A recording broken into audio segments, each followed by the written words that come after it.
dan hampir semuanya, bukan hampir semuanya yang dituduh orang gila.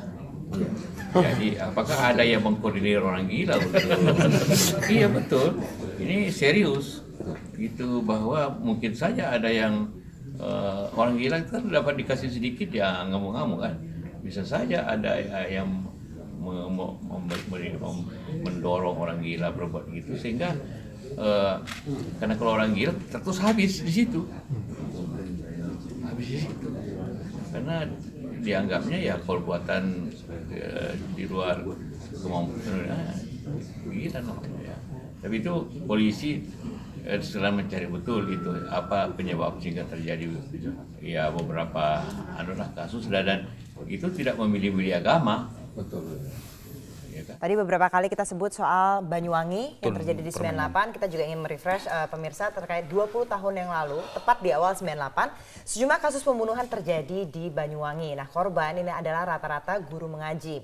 Catatan investigasi Nahdlatul Ulama ada 119 jiwa yang meninggal dunia. Pelaku diduga berpakaian ninja.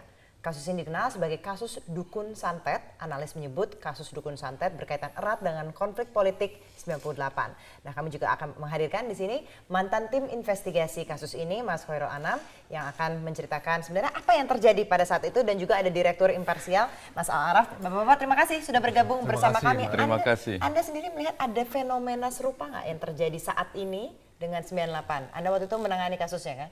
Iya, ada sasaran dan pelaku lapangan yang sama. Itu iya, tapi ada sesuatu yang berbeda. Kalau dulu dukun santet, ninja baru disapu bersih dengan isu orang gila, isu disabilitas mental. Jadi gangguan jiwa itu untuk mengalihkan isu-isu yang lain.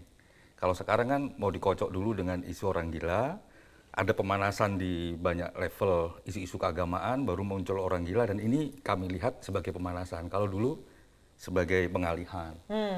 Lah, sebenarnya fenomena ini harus kita sikapi dengan cukup cermat ya.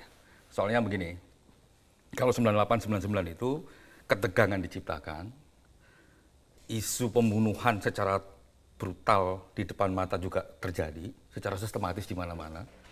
Hiruk pikuk itu ditambahin dengan isu ninja. Habis itu isu ninja masuklah isu orang gila.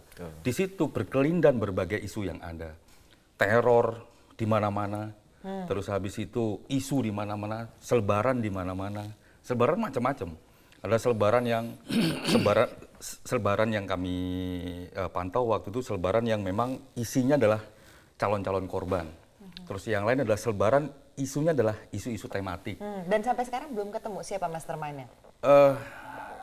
Komnas HAM sedang melakukan penyelidikan pro justisia untuk itu. Jadi kami kepingin bahwa melakukan penyidikan itu agar tidak terulang kembali kasus-kasus sejenis 98 dan 99. Dan sekarang potensinya ada. Makanya kami berharap bahwa reaksi ini tidak boleh disikapi dengan gegabah. Tidak boleh masyarakat terus terprovokasi.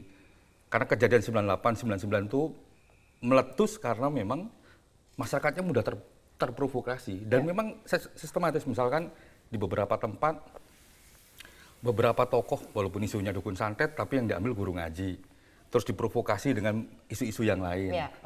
Terus dipakai dengan kan kalau di Banyuwangi pakai bahasa Osing, kalau di Jember pakai bahasa Madura, tapi yang operasi yang beberapa orang yang nggak dikenal pakai bahasa Indonesia misalnya. Nah gitu-gitu pola itu ada. Ini semakin mengejala ketika ada selebaran.